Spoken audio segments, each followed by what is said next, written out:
Hey guys, I thought I should make an update video because it's been a long time since I posted my last one and you could be forgiven for thinking that I dropped off the face of the earth. Well, I haven't. There's a few things that have been going on and reasons why I haven't posted an update before now, and I'll tell you all about them. And yes, this is an actual bathtub in my bus and I'll tell you all about that too.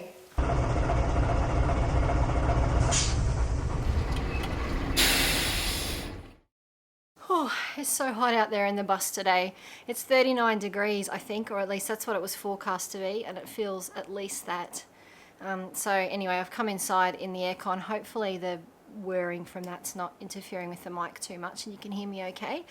I just wanted to give you guys a quick update because it's been over 2 months since I posted my last video. I haven't had much to physically show in terms of progress in the bus. There have been a few things going on behind the scenes and a few things happening. So first of all, you guys will know if you've watched my previous videos that I had a lot of rust repairs done to the frame of my bus. It had quite a lot of rust under the windows and that had to be cut out and new frame re-welded in, and then I got all new side panels put on the sides of the bus.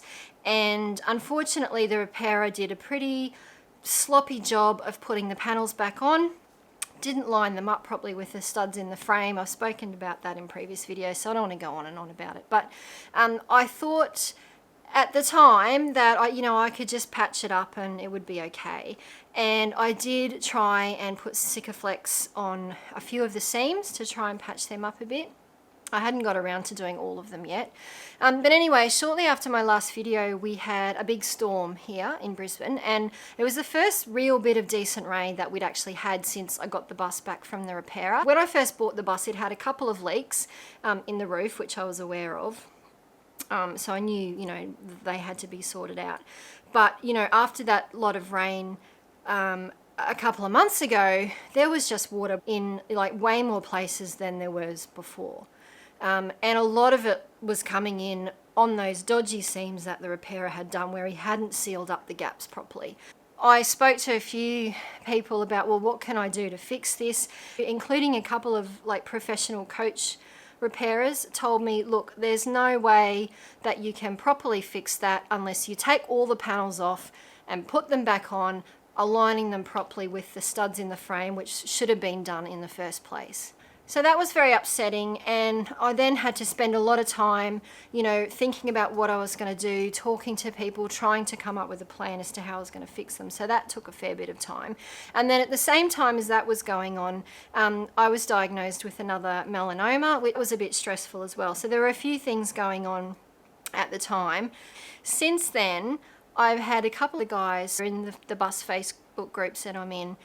They have a lot of experience with heavy vehicles and building motorhomes in trucks and buses and all that sort of thing.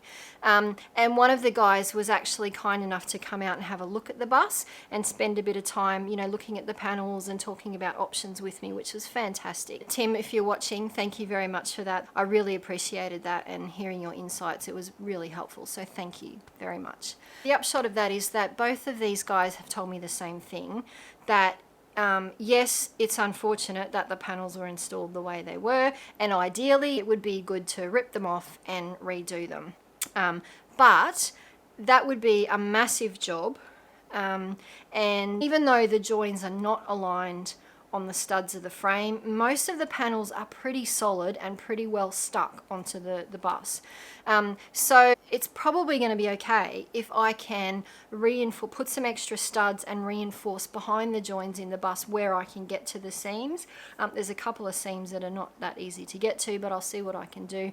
And also they gave me some tips for just doing a better job with sealing. Even the ones that I'd sort of tried to patch up myself, I think I can do a bit better now that they've given me some hints on the technique and what to do with that. Fingers crossed that'll be enough, and I can then get on with the rest of the build. These guys assure me that it probably will be enough. I'm never going to be 100% confident about these damn panels, but I'm at the point now where I just want to get on with the build in my bus and get out on the road as soon as I can.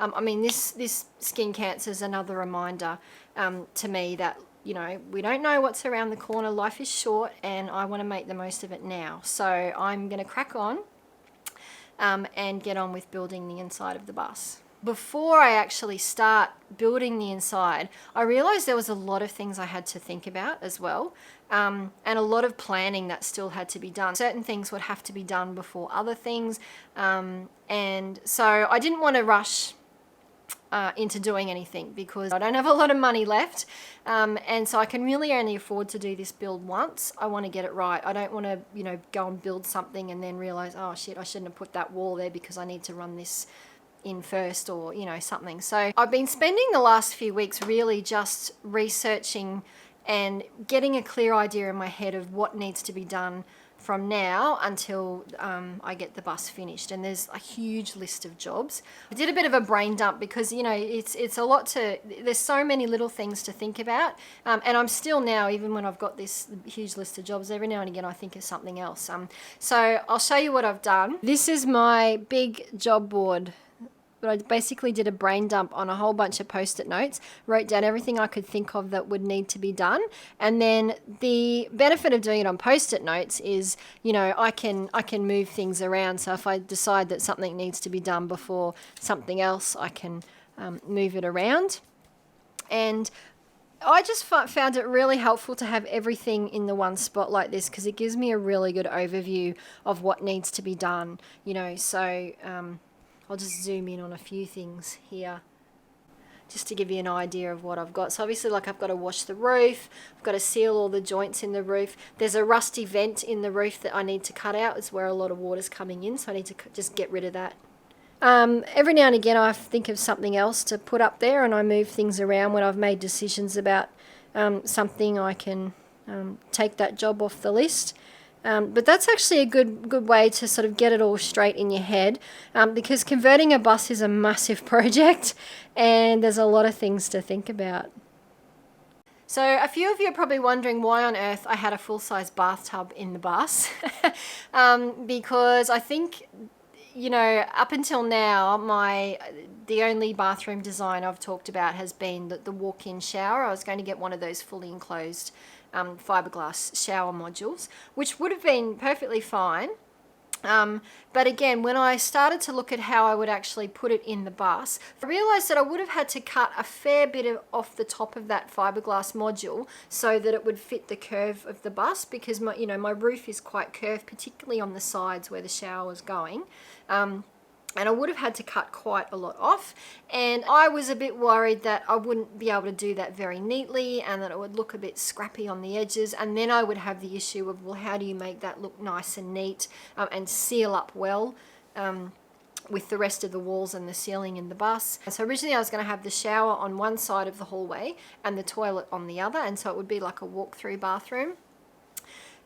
The other issue with that was, on the other side of that bathroom at the back of the bus is the studio, and I was just going to have a U-shape of workbenches with storage above and below, and my big guillotine that I have was just going to sit on one of those benches on the side wall of the bus.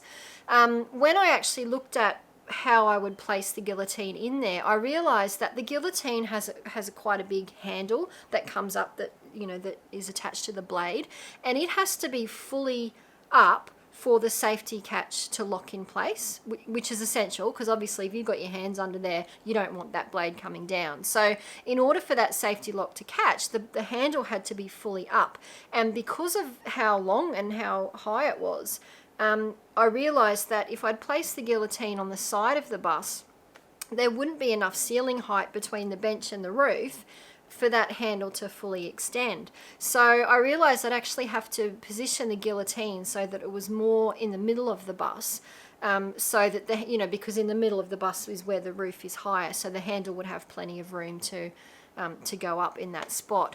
And I obviously couldn't put the guillotine in the middle of the bus if that's where the walkway was. So there were a few things like that.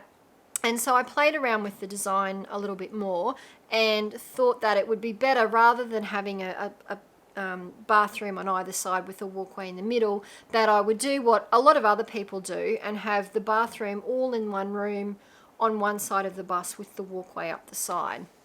then I started thinking about what other options I could do for the shower to make that a little bit easier. And I thought, well, you know, I haven't had a bathtub in a house that I've lived in for years, and I really miss it. You know, sometimes you just want to soak in the tub or soak your feet at the end of a day. And I thought, well, you know what? I'm building my future home. Why don't I get a bath? Because then I realized I could get a bath for $150 or less at Bunnings, and you know, that shower module alone was going to cost me over $800. So I'm already saving $700 or $600 there. And you know, obviously in a bus, water is an issue. I'm not going to be carrying massive water tanks, so I'm not likely to be able to use this bathtub as an actual bath very often, unless I'm hooked up to in a caravan park where there's plenty of water available. But it's there if I ever get the opportunity, and it'll just be nice to be once in a while to be able to have a nice soak in the bathtub. I'll have the shower coming off the wall over the bath, and that way I can put a shower curtain all the way around.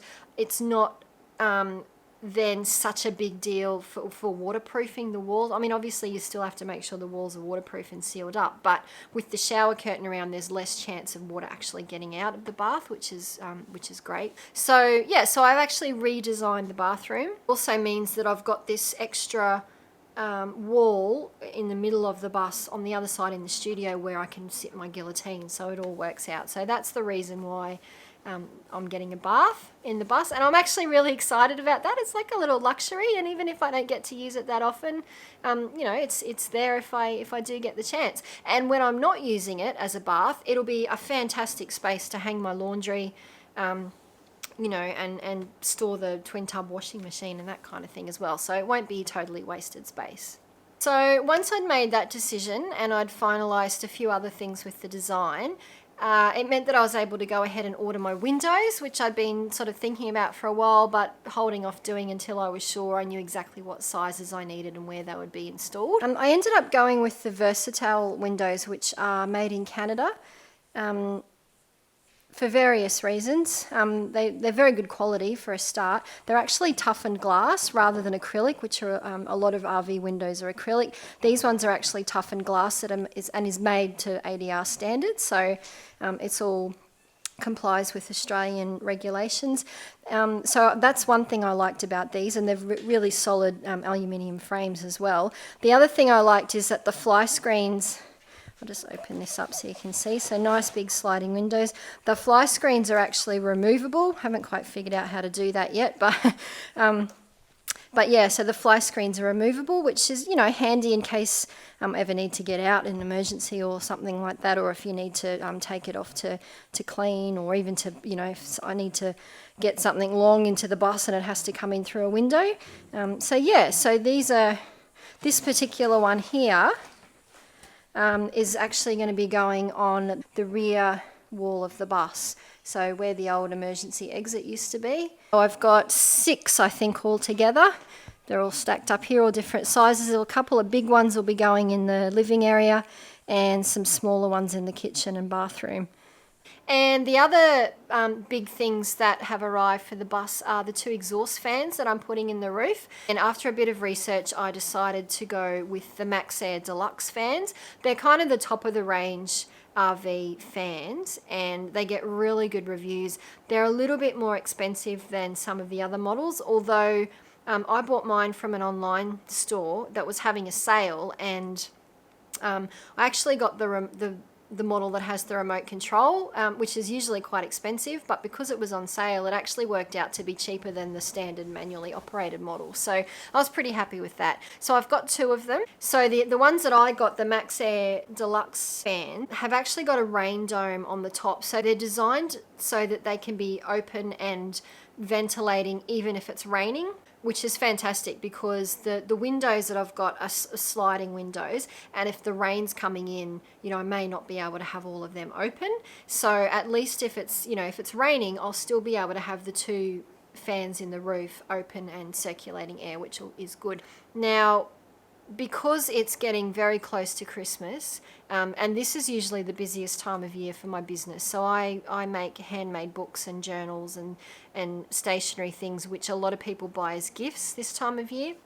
And so, you know, this is when my business starts to get really busy. So I've decided that I'm probably not going to be doing much on the bus between now and Christmas, because I really need to focus on my business and make the most of, you know, the opportunity that I have to get some money coming in. So I'm going to do that. Well, I mean, Christmas is only, what, 6 or 7 weeks away now, so it'll go really quickly. And in the meantime, I'm going to order materials and make sure everything's here, we're ready to start in the new year. It'll be a little bit quiet here on the channel for the next few weeks probably. But as I said, there's still a lot of things to be done behind the scenes to order materials and just make sure I know exactly what I'm doing before I start. And then as soon as Christmas is over, I can get back to focusing on the bus and work towards getting it done and on the road.